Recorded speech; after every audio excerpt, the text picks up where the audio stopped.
انہوں نے کہا ہے کہ اگر امام کے بارے میں دل میں اختلاف ہو تو اس امام کے پیچھے نماز ہو جائے گی؟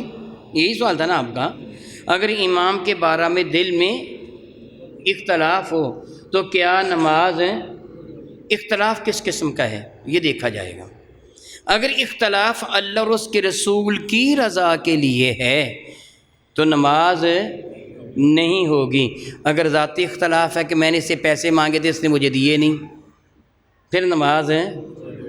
اگر اختلاف کا تعلق دنیا کے ساتھ ہے تو نماز ہو جائے گی.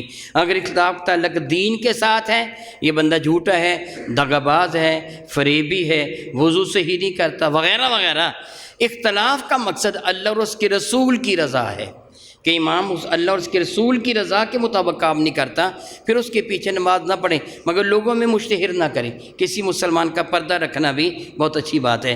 اگر اختلاف کا تعلق دنیا کے ساتھ ہے، کس نے مجھے بلایا نہیں تھا، مجھے سلام نہیں کیا تھا، میرے ساتھ بیٹھا نہیں تھا، میرے ساتھ گیا نہیں وغیرہ وغیرہ، تو پھر کوئی حرج نہیں، اس کی نماز اس کے پیچھے ہو جاتی ہے، کیونکہ اس میں نماز میں رضا کس کی ہوتی ہے؟ اللہ اور اس کے رسول کی رضا مقصود ہوتی ہے.